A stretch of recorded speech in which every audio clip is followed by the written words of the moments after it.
Great. So again, thank you everyone for coming out to Greening and Growing, Strategies to Create Protective Environments and Prevent Sexual and Domestic Violence. Prevent Connect is a national project of Valor US and is sponsored by the US Centers for Disease Control and Prevention.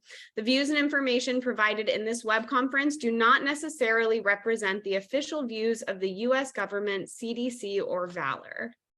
I mentioned that we are so lucky today to be working in partnership with our friends at Prevention Institute, and they have done a lot of the work behind this web conference. We are so grateful for their expertise, and I am just personal big fans of them.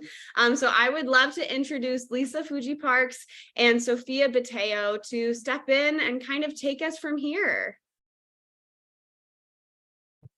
Thank you so much, Janae and Ashley. I think I want to kick off our beginning of the session by going over some of the objectives. So our first objective is to describe how the natural environment can shape relationships and safety, explore how creating protective environments and strengthening social connection by increasing green spaces in rural areas builds protective factors to prevent sexual and domestic violence, and to learn about how therapeutic farming can support survivors and build protective factors to prevent sexual and domestic violence. So I want to now shift over to sharing about CDC's resources for action to prevent intimate partner violence and sexual violence.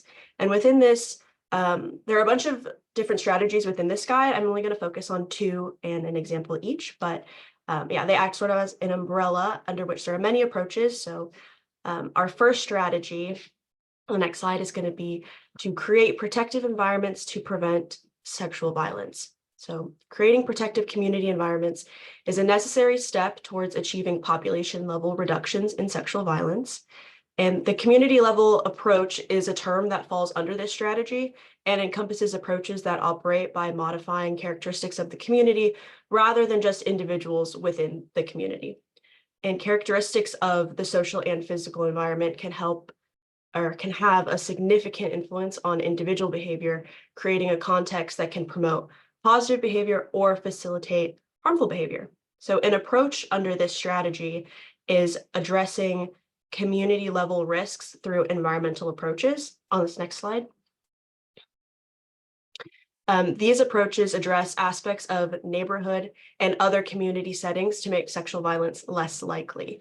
They address community level risk factors by changing, enacting, or enforcing laws, regulations, or organizational policies, or by changing the physical environment, economic or social incentives or consequences for behavior or other characteristics of the community. On the next slide, similar to the previous strategy for sexual violence, this strategy focuses more on intimate partner violence by creating protective environments as a form of prevention. So we can support the prevention of intimate partner violence by fostering a broader social and physical environment that improves safety, social connections, and awareness. These community level approaches may encourage higher levels of disclosure of intimate partner violence, increased resources and support leveraged on behalf of survivors, and promote social norms that are intolerant of intimate partner violence within the community. The approach under this strategy is to modify the physical and social environments of neighborhoods to prevent intimate partner violence. Next slide, please. So this approach is about changing the physical environment to improve social interaction and strengthen community ties and social cohesion in order to promote residents' willingness to monitor and respond to problem behavior. Evidence suggests that changing or modifying environmental characteristics of neighborhoods may be an effective approach for preventing intimate partner violence, and that green space in urban communities has been linked to higher levels of neighborhood collective efficacy and reductions in violent crime. One study found that residents of an urban public housing development randomly assigned to buildings in proximity to green conditions, so trees and grass, reported significantly lower rates of partner violence in the past year than residents living in proximity to barren conditions. The researchers also found that levels of mental fatigue, like inattentiveness, irritability, and impulsivity, were significantly higher in these buildings next to the more barren areas. Lisa and Janae, is anything coming up in the chat about this resource guide? Any questions or comments? So far, no questions or comments are coming up. A lot of introductions, and we have such a great turnout of folks coming from all over the country introducing themselves. So please, at any time, if you have a question or a comment, you want to share your thoughts, share about your work, please feel free to post something in the chat. We would love to hear from you and learn from you. So, but nothing at this time, Sophia. Okay. Then on the next slide, I wanted to tie in what I've just shared about the CDC's Resource for Action Guide to the themes that we'll hear about from our presenters by going over these terms. And this is more of a basic definition, and you'll be able to see how they expand and get more detailed as we go on in the session. So starting off by greening, it's fairly intuitive, making a place greener by planting grass, trees, other plants, very focused on the aesthetics. Growing is more geared towards growing plants for use by humans, including for food, medicine, beauty, fibers, building materials, etc. And then combining these two terms, greening and growing, for intimate partner violence and sexual violence prevention, means more of implementing these two approaches with community members in a manner that enhances protective factors and behaviors. So this could be shown in collective efficacy, social cohesion, and norms and behaviors that are supportive of respect and nonviolence. So with that, I'm going to hand it over to my colleague, Lisa. Thanks, Sophia. And with the introductions and hearing how cold it is all over in many parts of the country, I was kind of laughing at the idea of talking about greening and growing right now, but I guess it is a really good time to be thinking about what we're wanting to plant in the new year, and spring is around the corner. So this is a really good time to be thinking about our greening and growing efforts that we might want to engage in 2024 and beyond. But any discussion about land and violence and safety on the next slide, is really more honest and more effective when we acknowledge the history of colonization in the United States and the systemic and generational impacts that has had. So I wanted to take a moment to ground this conversation in decolonial values and solidarity with Indigenous communities. And that involves, like I said, telling the truth about the history of the country being colonized, acknowledging and supporting the Indigenous people and nations of these lands, past, present, and future, and investing in the power, leadership, and sovereignty of Indigenous communities. And there might be some folks from Indigenous communities on the web conference today.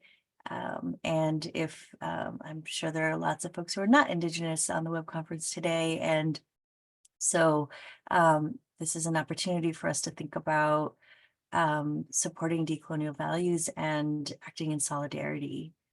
So this can look like things like land acknowledgements and beyond, including returning land to Indigenous stewardship.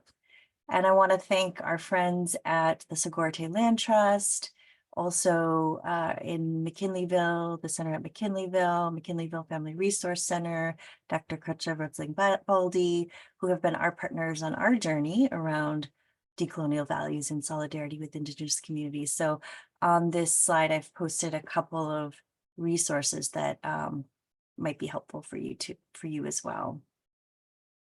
And on the next slide, I wanted to share one example of decolonial values that is about examining our relationship to the plants and the land and the other beings in the environments where we're doing our work. So many of you may know the book Breeding Sweetgrass by Robin Wall Kimmerer. It's a favorite of mine. In that book, she shares that in some native languages, the term for plants translates to those who take care of us. So in this way, as we are doing this work together, we can really remember that this work is really about remembering how plants take care of us and how we can heal and improve the way that we take care of each other at the same time as we are caring for plants and as they are caring for us. So I wanted to just take a moment to give a couple examples of what decolonial values and Indigenous solidarity with Indigenous communities and supporting their sovereignty can look like. So on the next slide, I have an example from the Wiyot tribe here in California. So the Wiyot tribe gained back tribal stewardship of Tuluwat sacred ceremonial lands, where 150 Wiyot people, mostly women and children, were murdered by white Humboldt County residents in 1860.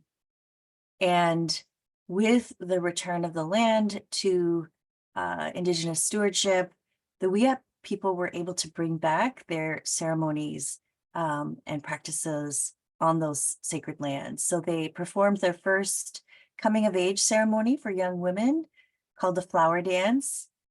They were able to do this for the first time in over 100 years. And they also revitalized their world renewal ceremony on Tuluwat. And this work is really about healing colonial and gender-based violence and providing Indigenous women in the community with cultural, generational, and community support for lifelong connection to each other, to the community, to the world, and to find their power and self-worth and safety and well-being in doing so. And on the next slide, here's another example. Sigorte Land Trust, also in California, calls on us to heal and transform the legacies of colonization, genocide, and patriarchy. Sigorte Land Trust is led by Indigenous women in the territory of Fuji, also known as the East Bay of the San Francisco Bay Area, where I happen to live and Ashley happens to be today. And Sigorte works to restore sacred relationships between Indigenous people and their ancestral land. So they steward Lishan, an arbor and ceremonial space, and a community emergency response hub. They steward Rameh, an urban garden, and they also grow and share food at Guild Track Farm. So yeah, thank you for just kind of allowing us to do this brief grounding of the work in the context of colonization and healing from colonization and embodying decolonial values and solidarity with Indigenous communities. Just turning to the chat to see what's coming up. Janae, what are you seeing so far? Yeah, thanks for asking, Lisa. I'm seeing a lot of love for braiding sweetgrass, and a pro tip that I didn't know, for anyone that has Spotify Premium, it's available as an audiobook. I'm a big fan. Also seeing, I saw Sayama sharing about their seedlings indoor to be transplanted after the spring frost date. So connecting to greening and love of greenery. So again, if you have any comments or if anything's resonating with you, please throw it in the chat. We'd love to see it and we can uplift it as well.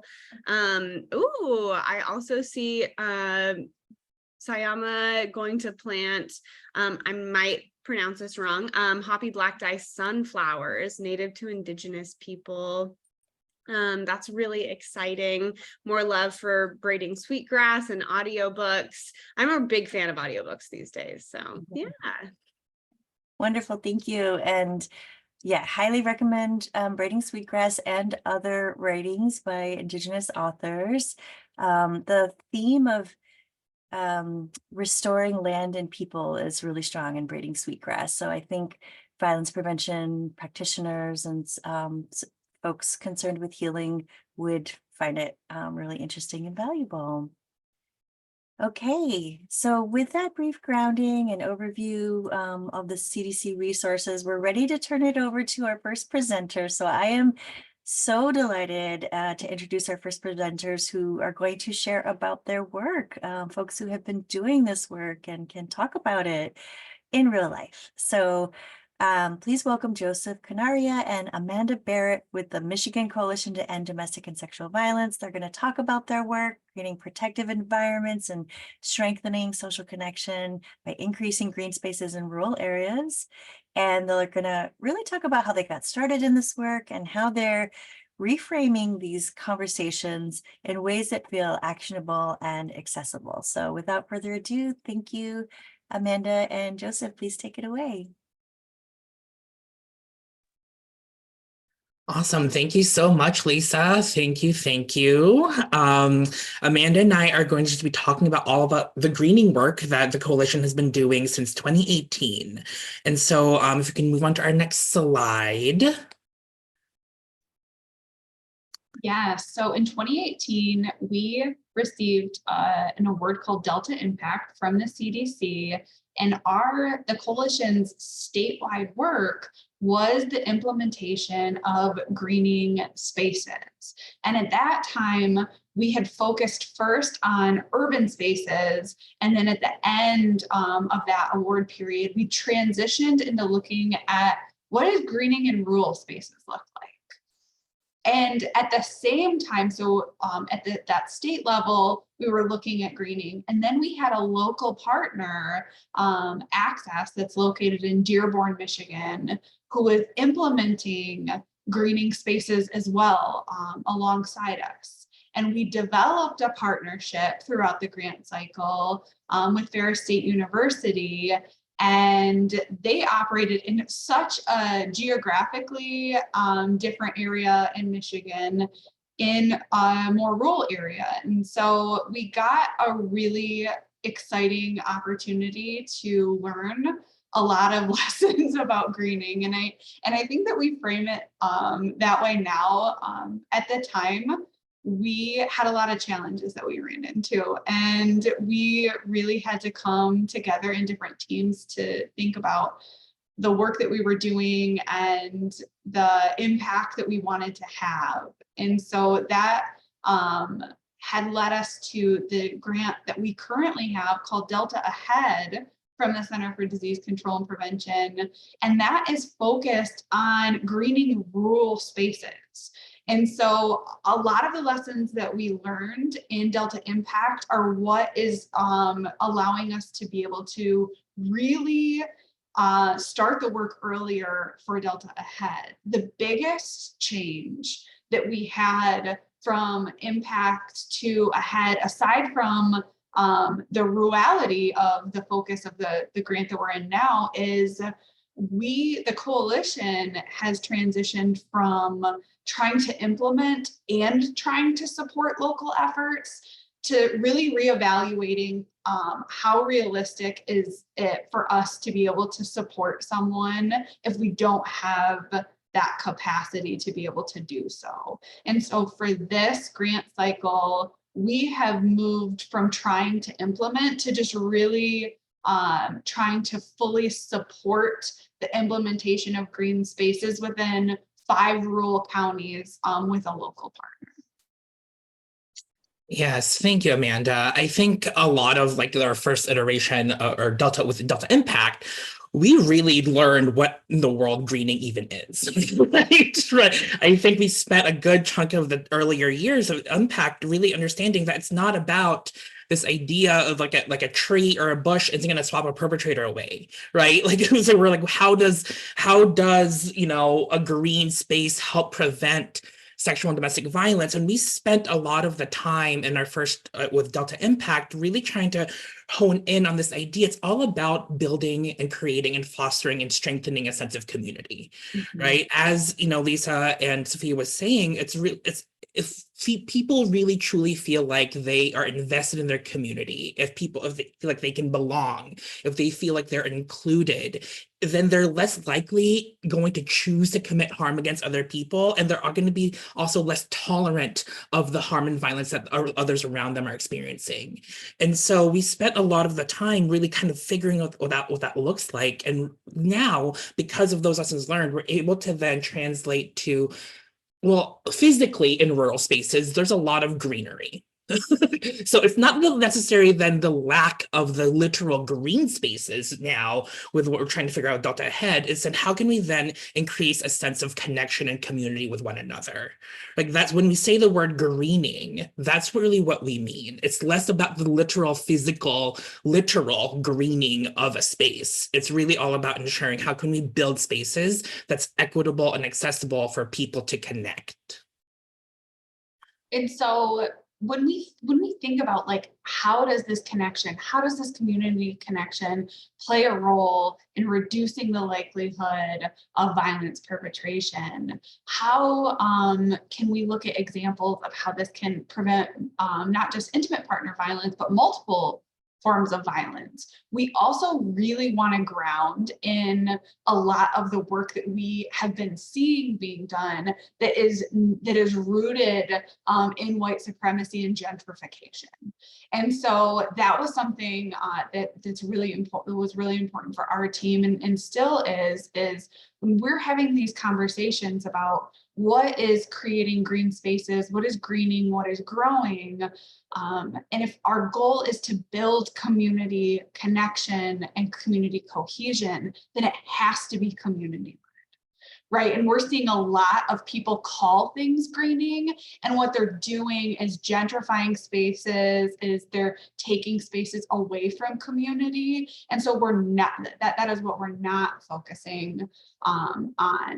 And so really trying to be intentional on what could connection look like. And there are a lot of myths also surrounding rural spaces in general. Like Joseph had just brought up, that sometimes when people think about what greening is, they think, well, rural spaces have grass and trees, but people don't often connect rural spaces with food deserts, with not having access to food, with not having access to community, but it is happening. And so part of the work is dismantling what people have thought about as a green space and what people think about when they think of greening and growing. And for us, when we started this work in 2018, it very much was almost like we were reading from an encyclopedia.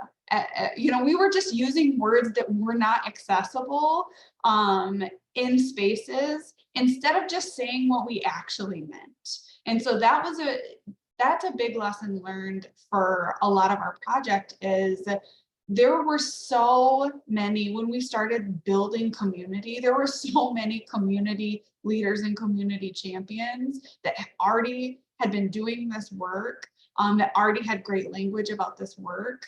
And it looked different in every community that we were working in. Yes, next slide, Janae.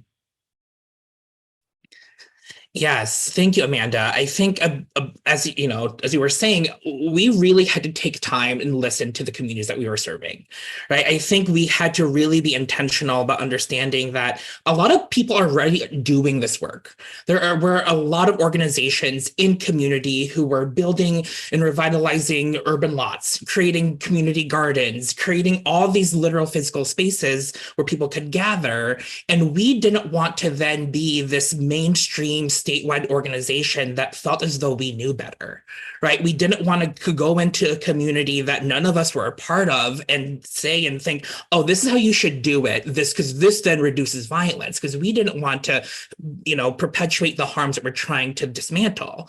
And so a lot of the work that our greening work, especially with impact, was uplifting and amplifying the organizations, agencies already doing this work. Right? I think we were able to leverage the points of privilege we had being a statewide organization funded by the CDC and all these other fancy federal state grants, and say that, look at all this important work already happening. How can we make sure we support them, amplify and their work, and really make sure that what they're doing completely ties into our mission of reducing intimate partner and sexual violence. So instead of us going in there and being like, hey, we know better because we have fancy public health knowledge and language that doesn't resonate with your community, we were then able to partner and really then get the work that they're doing to just increase and be more effective.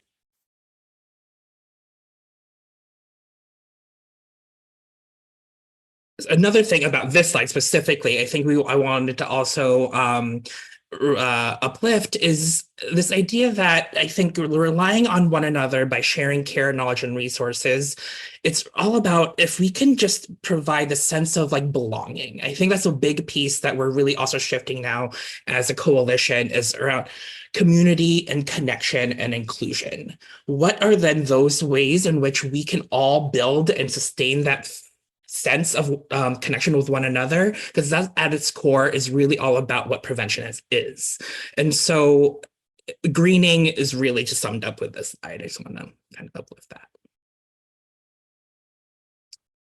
Next slide. So these are some photos that we took of some of the greening work that we did in Delta Impact. So these were some of the community gardens and some of the various community organizations. On the bottom left is the Detroit Audubon. On the bottom right was Peachtree Parks. These were some projects that they did that we like volunteered and supported at because we really wanted to be able to learn from them, right? We were able to attend these volunteer events and be like, hey, you all are here, just fun fact, are working to reduce and prevent intimate partner violence, right? Like, just did you know that because of you building this literal greenhouse in this, this lot that's been abandoned is helping to address all these multitude of factors that make violence more possible, right? You all building this garden, addressing food insecurities and all these other things, teaching young folks how to, create your own food. All these things also address other points of vulnerability, address economic justice issues, all these other things. And you know what? All reduce intimate partner sexual violence too. And so that was how we were able to kind of work with the community, let them know that what you're doing impacts our issues across the board. I think it's what's so interesting is all of the aspects that can come after a green space has been created too. So the creation of these green spaces brings people together. It provides this space for connection and cohesion, but we have also seen so many people utilize these spaces for education. So bringing youth in and teaching them how to grow things, how to grow food, what to do when you're harvesting. That we've had survivor support groups being held in these gardens, being held in these green spaces, really connecting people back to the earth for healing properties in a way that a lot of communities have been forced to disconnect from that. And so there's been so many examples that we've been able to bear witness to over the course of our work that have come because of people building community inside of these spaces that they have created. And so we have some different photos from Detroit. We have some different photos from our partner site, which is in Dearborn. And Dearborn and Detroit geographically are really close together. It doesn't take very long to drive from Detroit to Dearborn, and the work that was going on looked so different. The communities looked different. And so a lot of times when people email us or call us, they'll say, hey, I'm interested in greening in my community. And so could you send me like a toolkit on just all the steps I need to be able to make this happen? And initially when we started this project, that's something that we were like, we definitely want to produce that. We want to create that. And now that we've got to partner with so many different organizations doing this, there is no one way to be able to do this. And so for us, it has been kind of dismantling that notion too, that there is a right way to go about this. What we've found is what is going on in your community and what's going on in my community probably don't look the same. And so understanding how to get a green space created from nothing, how to revitalize an existing green space, how to have programming inside of a green space, they might not look the same. for each of us. And that's actually really important, because I feel like a lot of people we talk to have felt like they were doing this the wrong way. And that's not true at all. Yes, thank you, Amanda. Next slide. Yeah, so as Amanda mentioned, one of our partners in Delta Impact was Access, which is the largest serving Arab organization in the country. Access stands for Arab Community Center for Economic and Social Services. And one of the things that they did for their greening program policy effort was build a literal greenhouse. They literally built this space on one of their properties called the Hope House, which is a psychosocial rehabilitation program that focuses on adults with various mental and developmental disabilities. And one of the things that they found, and after we evaluated and surveyed the participants, that their involvement in terms of maintaining and kind of really feeling a sense of ownership of the plants and the overall structure itself, that there was an improved sense of well-being. Their friendships felt closer. They were able to feel like they were able to rely on one another a little bit further, right? Because of the literal space that they were able to build and that can then bring people together, right? They had survivor support group sessions there. They had the various spaces where just a space for folks to hang out. Like there aren't photos of it that really captured it, but just around there's a beautiful seating area they built around there. It was something that we found in a kind of a smaller scale level of, the survivors and the clients that this organization served was already then. What we were hoping to get was this increased sense of investment and closer ties and connection and cohesion that they built with one another. And so that was one of the things that this greenhouse was able to accomplish, and was 15 minutes away from Detroit, right? Like we knew, and Access knew, that they couldn't then rely on the types of initiatives and programs that the other organizations near them were doing, because it wasn't as specifically culturally relevant or resonant to them. So they had to then build their own space and ensure that this is something for us and that we know works for us. And so that's something that we really wanted to also uplift. I think some of the challenges that we saw with the creation of a brand new space was that there was seasonal momentum in Michigan where we could really get stakeholders to buy in, and where people were more disengaged. And so the winter was a much harder time to mobilize people to be invested and to care as much about greening and growing efforts as it was in the spring, summer, and in early fall. So when people could quite literally kind of see some of these examples, they were more likely to engage in some of the discussion about that. And when it was harder to implement because of weather, it was harder to find people to have those conversations with. Absolutely. So next slide. I know that we're running out on time here really quick. There's a couple other programs in Detroit that we really partnered with, that we really helped amplify their work, the Eastside Community Network and the Urban Neighborhood Initiatives.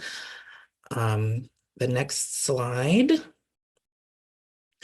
So WC Safe, I think is now named as like Avalon, had also built their own like garden, and they also use a space for survivor support groups and all the work that we also supported them in. Yeah, next slide. So this we really want to uplift. So our current community partner for Delta Ahead is Hope Shores Alliance, and they are based in Alpena, Michigan, but serves five total counties in northern lower Michigan, who are now going to be doing the greening work in rural communities. So we're going to hopefully, with supporting them and really making sure that their work is culturally and resonant to their community, take the lessons learned that we had from Impact, and how can then we translate that to a rural community? It's vastly different. Dearborn and Detroit might as well be in a different country than Alpena, right? It's completely different, but still the same state. And we're going to find out how the next 4 or 5 years looks like in terms of greening in a different community setting. Yeah, thank you for including that, Joseph, too, because our strategy for supporting our local partners in this has looked different than it has looked with other partners. Even when we looked at some of the rural work that was happening at the end of our last grant, the community, Mecosta County, which is where Ferris State University was, is so different than the 5 counties that we're looking at that Hope Shores Alliance serves. And we found a lesson learned that we found too was we didn't give ourselves enough time to really effectively relationship build in the rural areas before we had started implementing. And so we saw different results in communities that we had spent majority of that 5 years with versus the community that we only spent like a year and a half with. It really was not enough time to see something get to be created.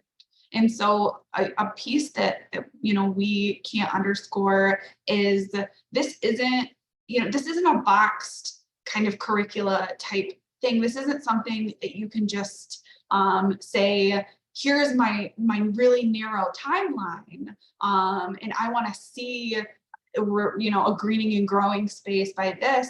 You can't do this without community relationships, without this being community led, without this having community buy-in. And that takes time and effort, and really being purposeful about dedicating time and effort into building that and not putting it on a prescriptive timeline. Awesome. Next slide. Yeah, we just wanted to, just put out there that like because of COVID, is impact was 2018, 2023, and also just to the fact that realistic that Michigan's also cold half the year. We can't really physically be outside and to kind of really do other things we've been talking about. So a lot of the things in order for us to still build sense of community, we relied a lot on social media. Our partner up in Mecosta County, Ferris State University, had a really awesome TikTok channel that really highlighted greening. So please check it out. It's like FSU Anti-Violence. And those are just some other posts that we created. And so because of time, and I still would love it for us to still have the activity that we planned, for folks who are able and able to type into the chat, when you think of the word community, what does that mean to you? What does community feel like to you? What does the word community, like, how do you know you are feeling a sense of community? What are some things that comes to mind when you think of the word? Joseph, things that are coming up are safety, a shared life, connection, support, belonging. Where I live, work, and play, belonging.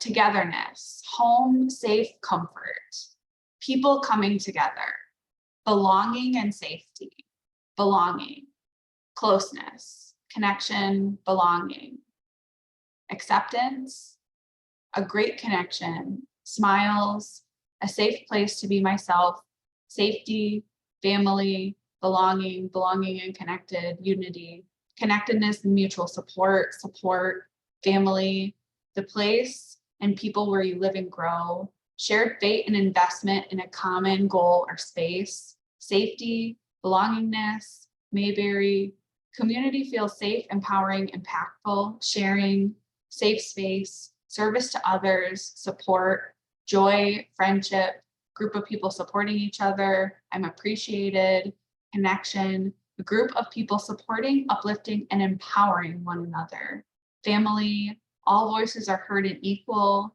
collective purpose, trust, care for the people around you, even if they're strangers, love, peace, safety, consistency, people who love, emotional support, friends, safety, accountability, sharing, acceptance, safety, family, being accepted, safe resources, community, to feel accept and belonging, community is safe, loving, like-mindedness, shared vision, communing together with others, a beautiful union, trust, being around others, interdependent support, mutual support, foundation, acceptance, connections, mutual aid and support, connection, belonging, connection, support systems, sharing, joy, shared goal with equitable workloads, safety, a place where I can trust others, reciprocity, shared general location, shared vision, stability, similar values, needing other people, being needed by others, culture and heritage, safe place, shared experiences,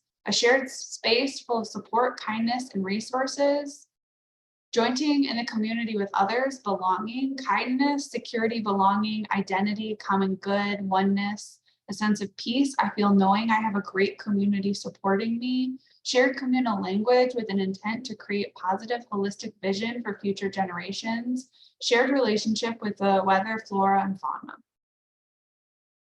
Wow. All right. Thank you all so much for that, for your participation. We really appreciate that.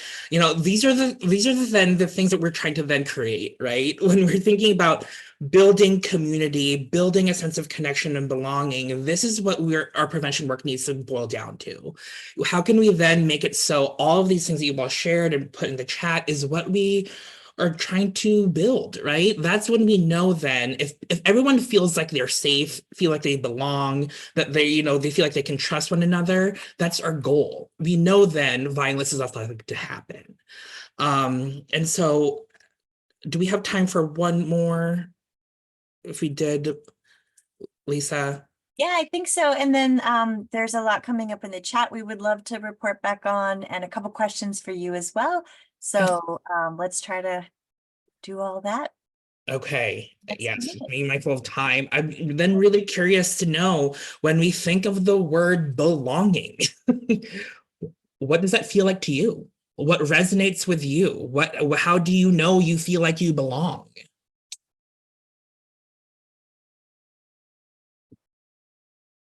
You don't have to explain or justify yourself.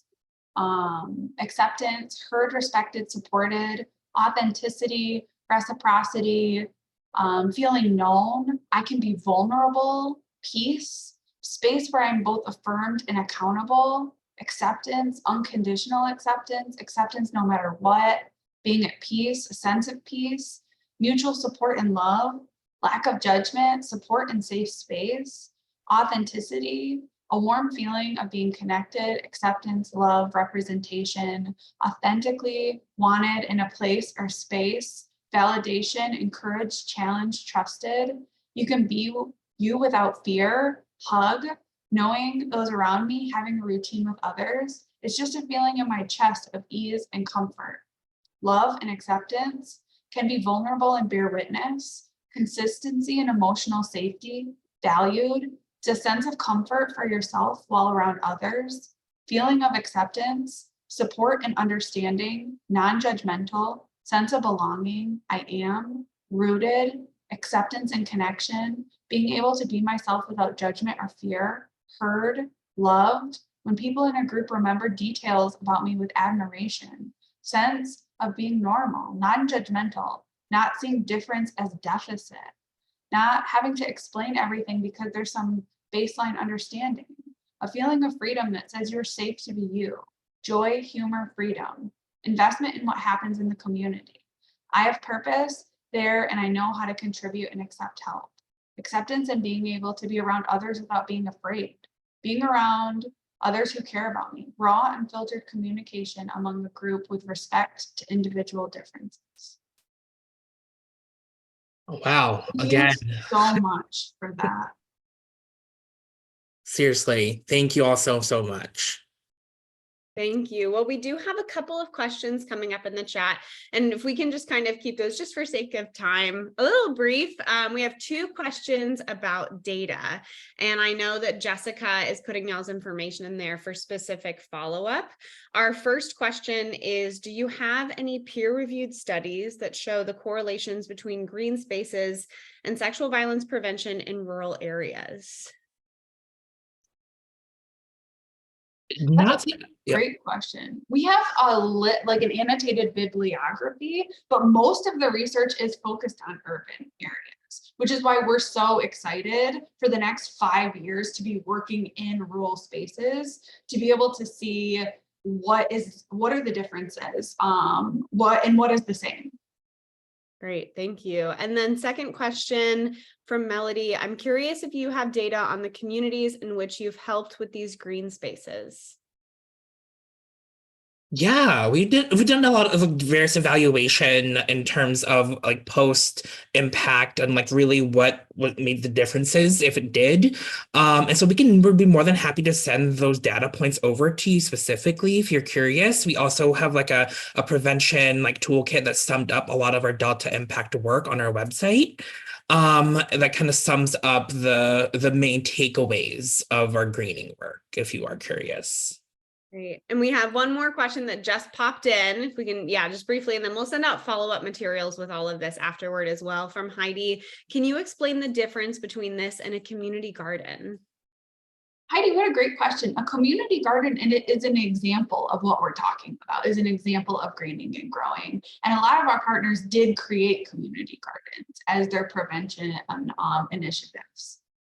Great, thank you. And I'll pass it to Lisa to summarize some other great stuff happening in the chat. Yeah, there's been some amazing chat happening, so I really want to lift that up and honor that. There was one participant who reminded us that strategies like this work to reduce things like physical assault and gun violence as well, and can be cost effective with a lot of potential partners. David reminded us that there are some great situational prevention resources to help communities look at physical environments and create space that build relationships and prevent violence. And there was a really interesting chat about challenges in rural areas, including contractors and land, quote unquote, development that actually can create a lot of harm, like removing topsoil and compacting soil, and removing native plants and planting trees for a particular aesthetic that end up causing increased allergies and problems for humans and other beings. And a conversation about this whole effort to beautify, which can kind of undermine the health of an ecosystem, like removing leaf litter and dormant plants during winter, which is really important actually, but people doing that for the sake of neatness or sort of like the appearance of beauty, and how important it is to focus on native plants, fungi, and critters in this work. So thank you all for all of those insights around how greening, right? Planting trees can actually really undermine a lot of what we're doing. So it's really doing this in a very intentional way with values around community and belonging and all the ecological diversity and human diversity that we need. And also a great example of an urban farm called Urban Roots Initiative. So thank you so much for sharing all that, and please keep the chat coming. I know it can be challenging to keep up with both the text chat and the presentation, but this is being recorded and we'll also continue to lift up some of the highlights as well. So thank you all so much. Thank you. Thank you, Joseph and Amanda, for that great presentation. I think it was really wonderful to hear about all the different partnerships and projects going on to improve community connectivity. Really appreciate your work. Now I am really excited to introduce our next speaker, Darlene Thomas from Greenhouse 17, who will share their unique therapeutic farm-based program that supports survivor healing and provides opportunities to strengthen economic support through farming, craftsmanship, and entrepreneurship.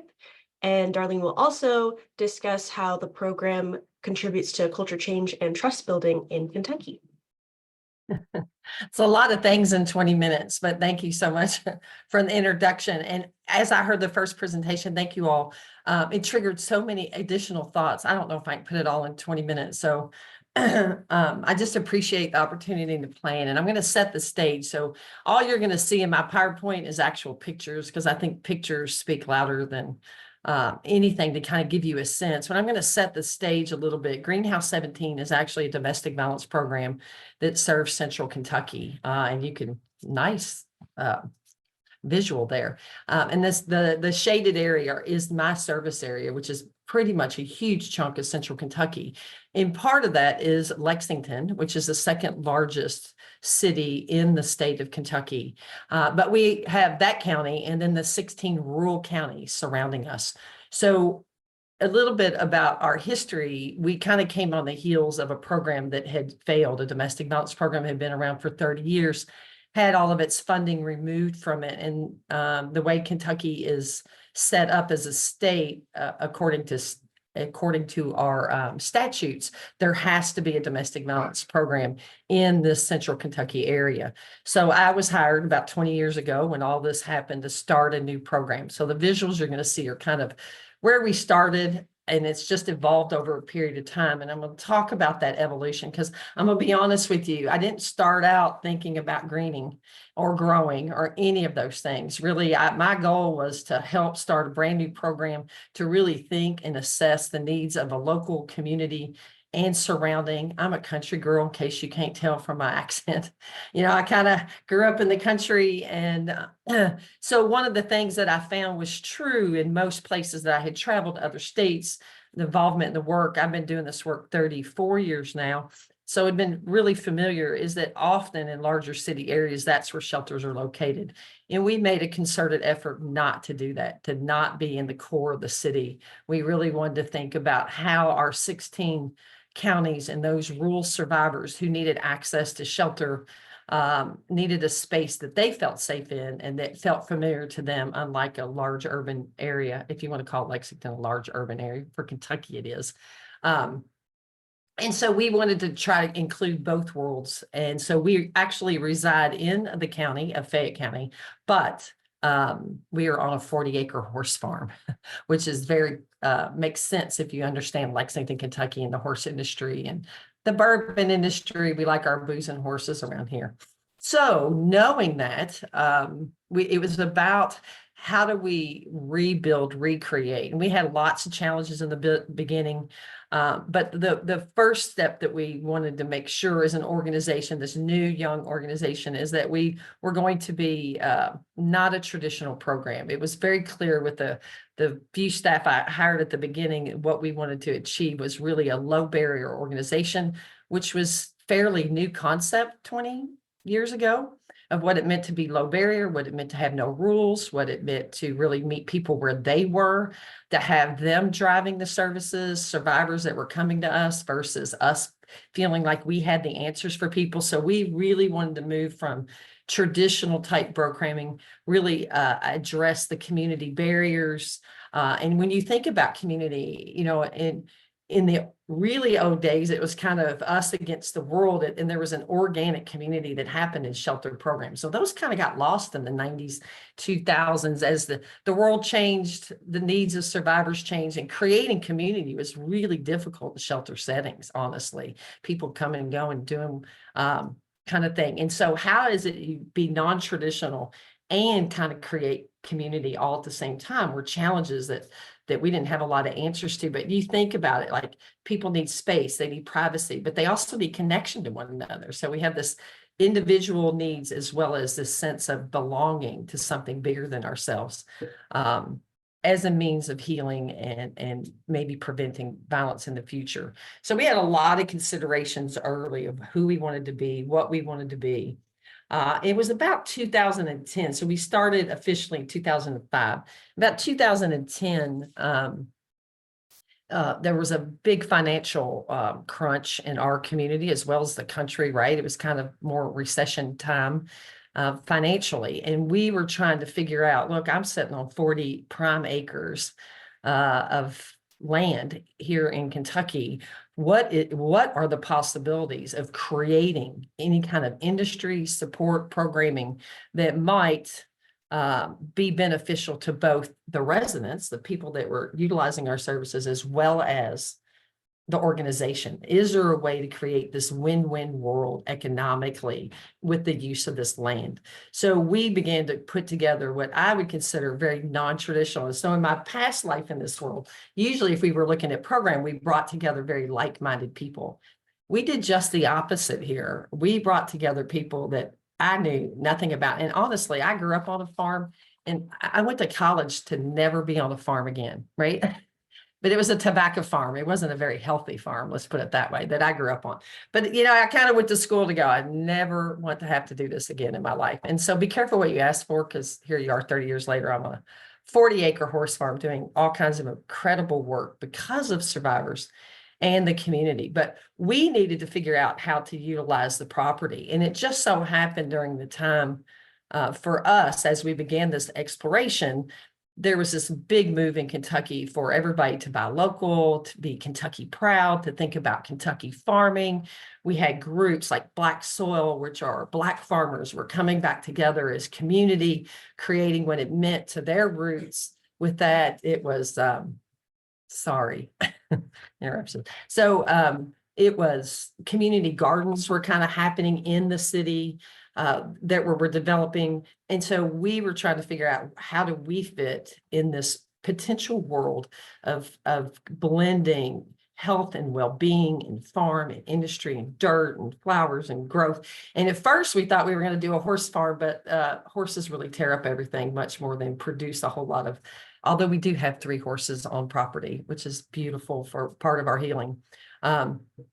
But we wanted to really grasp the sense of well-being and togetherness and community. So out of that, with survivors guidance and staff and this really unique group of community members that didn't make a whole lot of sense, like Kentucky, you know, ag, and we brought in life coaches, and we brought in veterinarians. We brought in all kinds of really different people that weren't social workers to help us really rethink what health and well-being looks like. So I'm going to fast forward from that. That's how we kind of began, was out of a hardship. You know, and a lot of our growth comes out of hardship, right? So our journey reflects very much, is closely linked to survivors' journeys all the time. It comes out of trauma, not sure how you're going to make ends meet, how you're going to take care of people that you're, you know, been told that you have to take care of. So, or that you're vested in taking care of. And so with that, we actually began a farm with a lot of community support, with early, like what you all saw in the other pictures of box gardens. Box gardens for us were multiple ways of failures. Not going to lie, in the beginning, it was total failure. Nobody knew. We planted stuff, but nobody really understood the concept of how you weed that, how you care for that.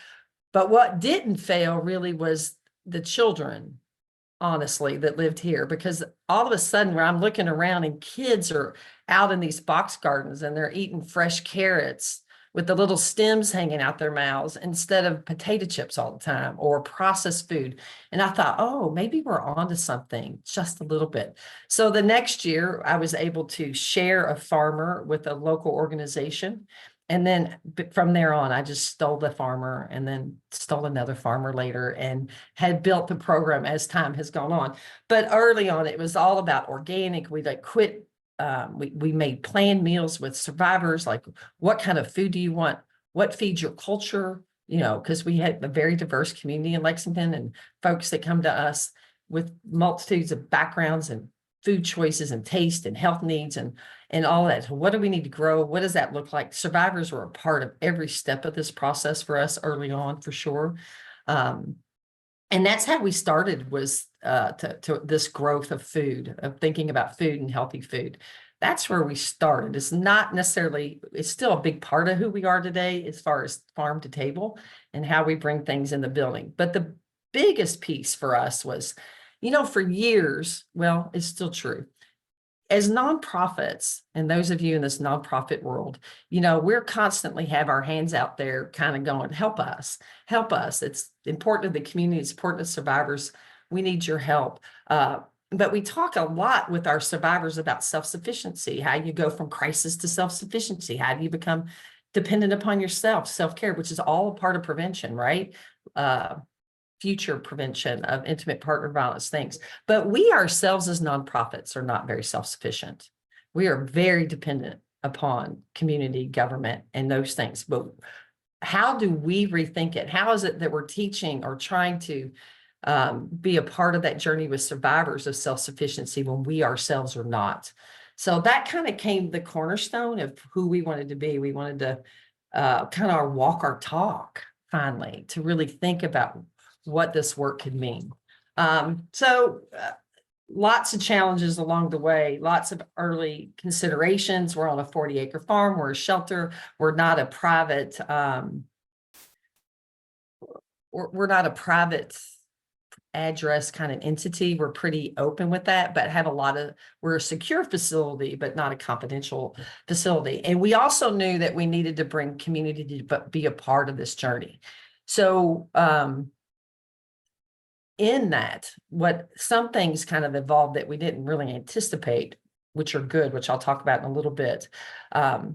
But we knew that people had to come on site. We were going to be we couldn't do it all on this 40-acre farm. It was going to take volunteers, community groups, Kentucky Ag, students, like all these people to begin to make this process work. And we ran into some pretty cool partners along the way that we never thought we'd have, but one of those in particular was a group actually out of Texas. Anybody from Texas or Austin and probably knows the name John Paul DeJoria, who is the co-founder of Paul Mitchell. Well, Paul Mitchell heard about what we were doing. John Paul DeJoria heard about what we were doing, and he had a program called Grow Appalachia. So 8 of the counties that I serve in Central Kentucky are also considered Appalachian. And so the whole point of, you talk about food deserts and not having access to healthy food, things like that. We have all those touch points around us. And he became very vested and helped us fund our first vision, was that we didn't just want to have this farm and raise food and have healthy food. That was a part of who we wanted to be. But we also wanted survivors to be the ones kind of engaged in running it. And so we decided that we needed to pay survivors.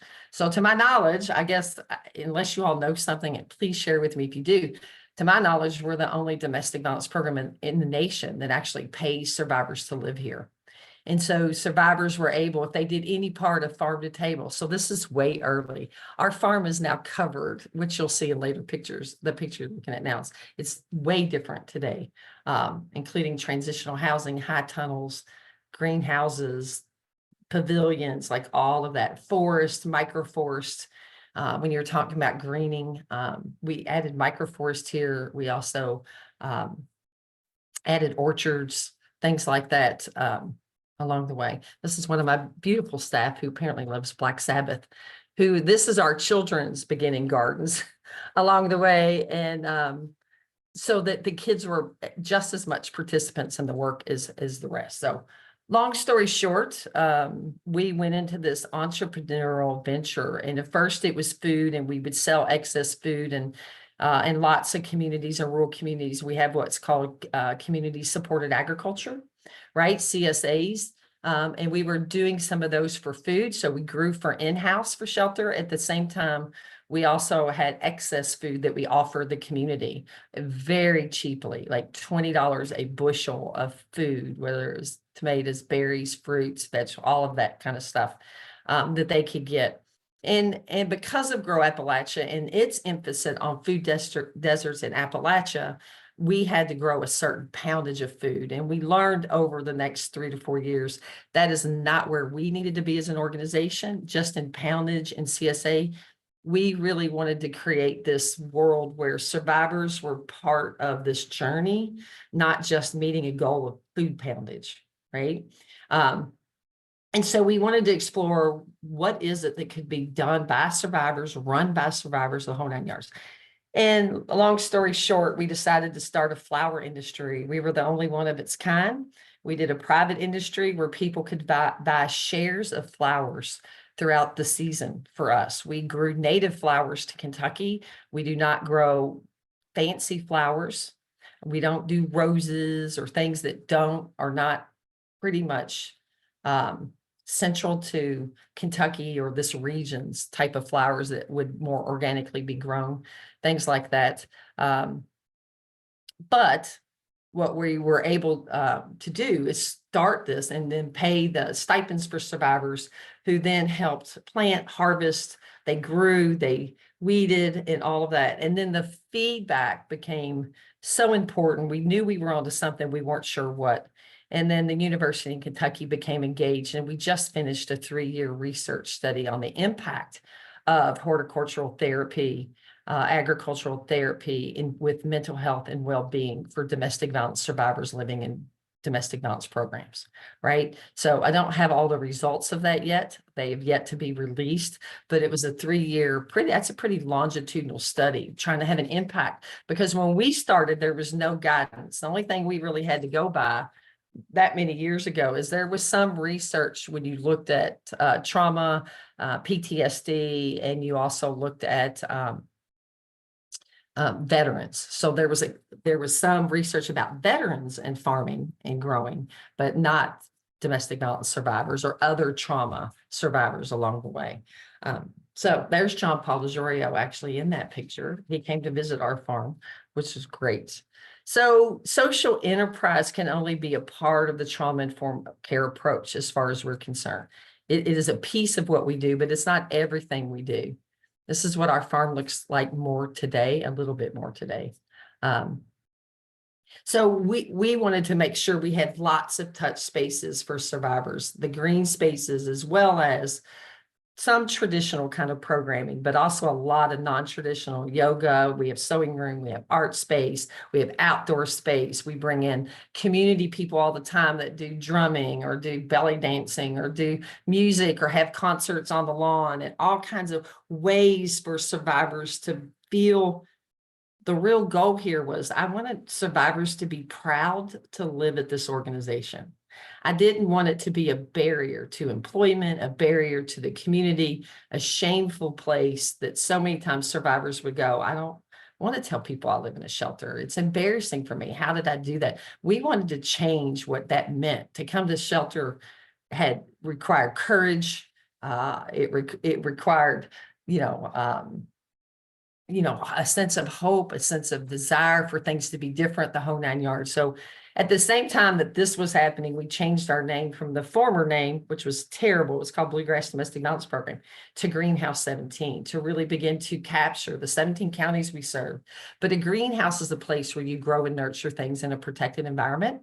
And we believed we were helping families grow and nurture themselves in a protected environment, with us just being a part of that journey.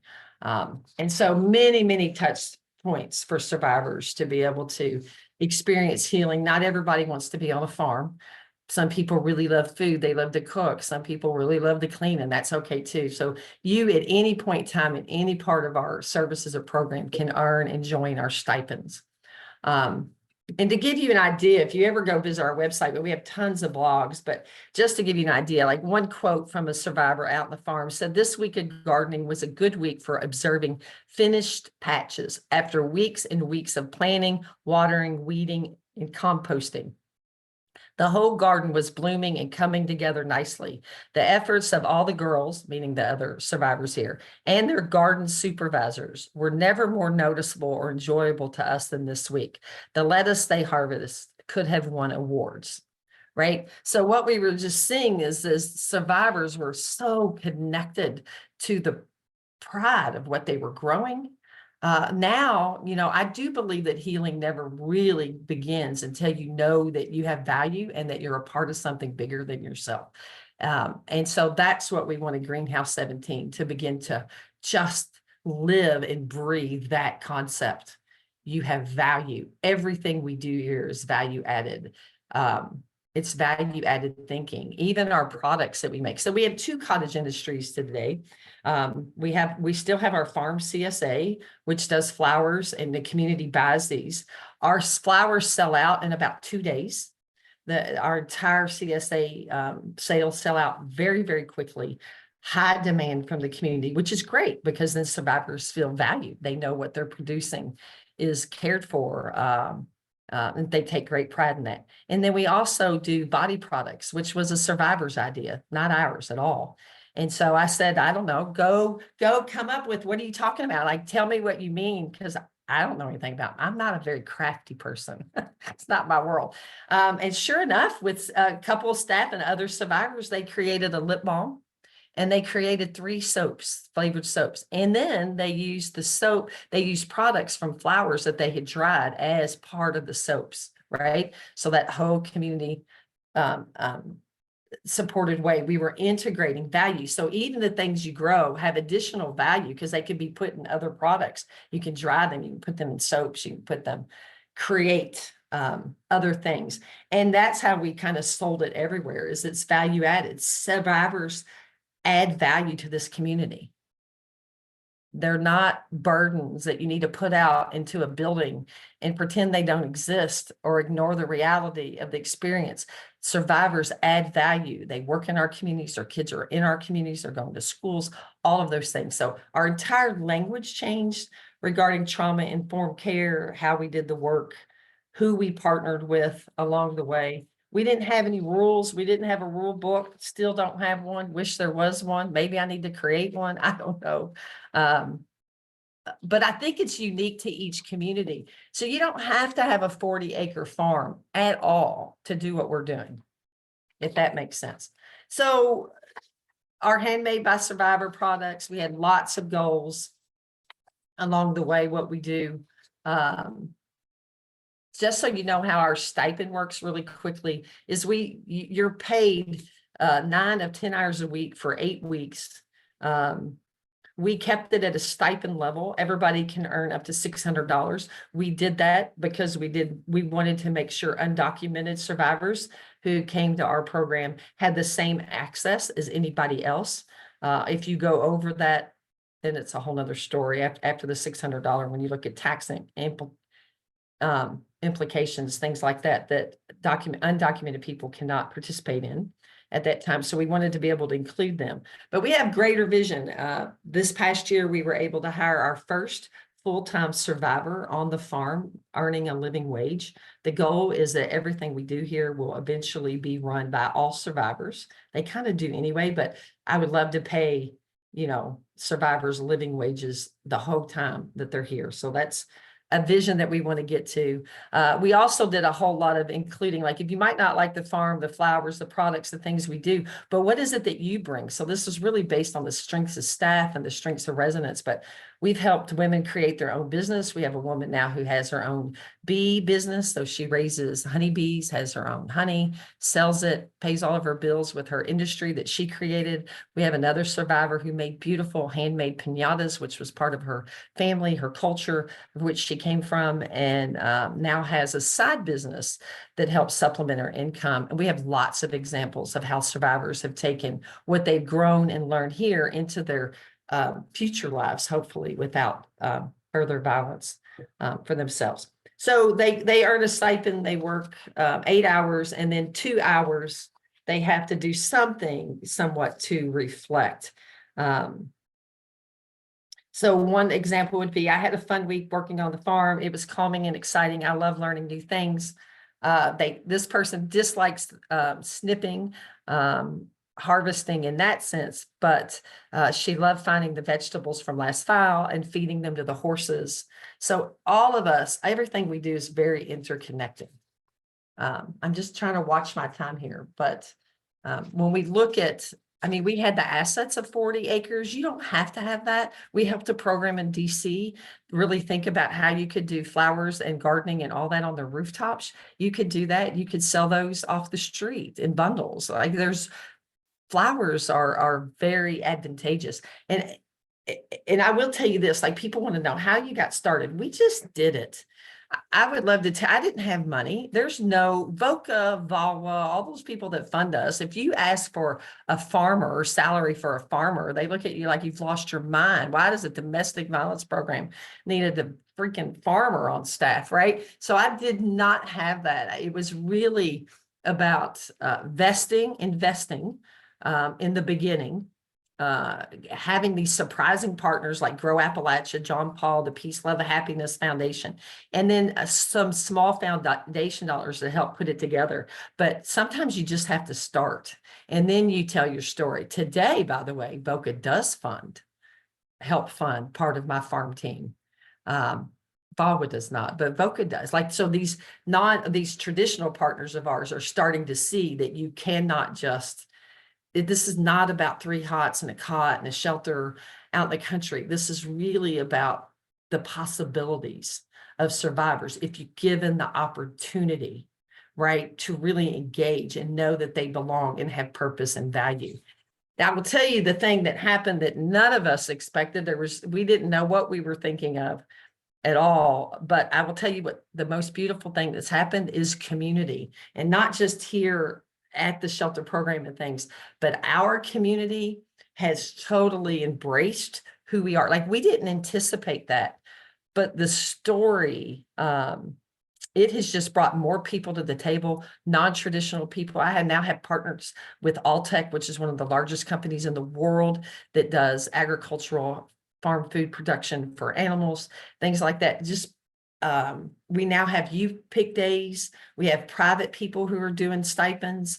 We now take we're diving into other things, but we allow pets at our program. Pets actually live in the rooms with their survivors and things like that. So all these ways just kind of engage this community. Our entire community backs up everything we do. So much so that, and please, a big, lovely shout out to our mayor, but when COVID hit and there was so much uncertainty, there was a push to drop nonprofits from local government funding, right? Because they weren't sure how they were going to take care of just people, let alone nonprofits. And as soon as they did that, our community sent more money to us in a week than the government had given us in the last year. Right? Like in a week, where the community goes, we believe in what's happening. So what happens in that story, and then I will wind it up, is for us and all the production, this enterprise model that we're doing, for us more than anything is the sense of the impact that that's had on survivors. So many of them come back and volunteer. They've come back and are working. They are our biggest assets in the community. They go on their job applications when they leave, and we can help with them with job applications and all the traditional stuff. And but they, even when they're living here, they say they live here. They're proud. They're in the community selling products. They go to festivals. They go to conferences. They're the ones that are marketing, doing, creating, naming. Here's a couple of our soaps. There's quotes from survivors that do that. So it is very much a survivor-driven concept. All of the crafts and farm groups, everything that we do is client and survivor-driven in that sense. So I have covered about 3 hours of materials in less than 20 minutes. So, or right at 20 minutes. And you can check us out. Social media, we have a great website, a store, all that kind of stuff. I don't know, do y'all have questions? I was supposed to ask a question, but I guess I failed miserably on that part. I'm so sorry. But I would like to know, I guess really quickly, how is it that you show love to others? Like, how do you show love when things happen in people's lives, or when you know people are hurting, or when you know people are even super happy? How is it you share love? Like, how do we take care of each other in a very loving way, right? I don't know. What do you all think? Presence, time? Yeah. And we do have one. Food is huge. I mean, think about it. We do food when people pass away. We do food when people get married for their celebrations. When people are sick or injured, we take them food. It's all a part of health and well-being, and it's sharing. It's how we love each other. So the farm, the gardening, all of that, very much. And then creating this really organic environment that says,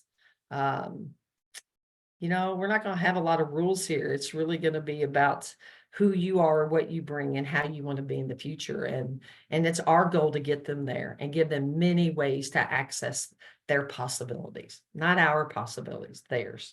So I will close with that. Sorry. And we do have a question. I have 2 questions that I've seen pop up for you. The first one is, I'm curious So wait, hold on. Someone asking about security within the shelter since it's not confidential. Yeah.